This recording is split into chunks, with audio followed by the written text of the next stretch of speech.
সুন্দরবনের চাঁদপাই রেঞ্জের কলমতেজি এলাকায় থেমে থেমে আগুন জ্বলছে। সকালে ভোলা নদীতে পাইপলাইন বসিয়ে বনের ভেতর পানি নেয়ার কাজ শুরু করেছে ফায়ার সার্ভিস। এই ঈদে জামা জুতো অ্যাক্সেসরিজের ডিসকাউন্ট। এ নিয়ে আরও জানাতে বাগেরহাট থেকে যোগ দিচ্ছেন সহকর্মী অলিভ কুমার ঘটক। অলিভ, মাটি কেটে তো ফায়ার লাইন তৈরি করার কথা বলা হচ্ছিল, তো এর অগ্রগতি কতটুকু হয়েছে? আগুন কি আর ছড়িয়ে পড়েছে কিনা?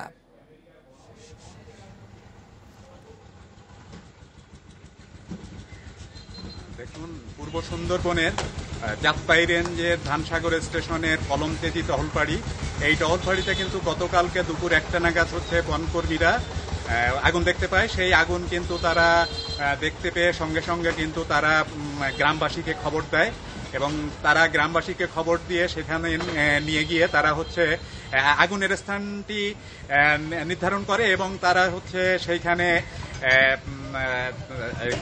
যাতে আগুনের বিস্তৃতি লাভ করতে না পারে সেজন্য সে সমস্ত এলাকাতে আপনার ফায়ার লাইন কেটে দেয়। ফায়ার লাইন অর্থাৎ মাটির নিচ থেকে জাস্ট বিচ্ছিন্ন করে দেওয়া, যাতে নতুন বিস্তৃতি লাভ করতে না পারে আগুন। সেই আগুনের কাজ কিন্তু তারা গতকালকে থেকে শুরু করেছে এবং বন বিভাগের যে নিজস্ব সেচ পাম্প রয়েছে, সেই সেচ পাম্প দিয়ে কিন্তু কালকে তারা ফায়ার লাইন কেটে কিন্তু যেখানে তারা ধোঁয়ার কুণ্ডলী এবং আগুন দেখতে পেয়েছে সেখানে কিন্তু তারা পানি ছিটিয়েছে।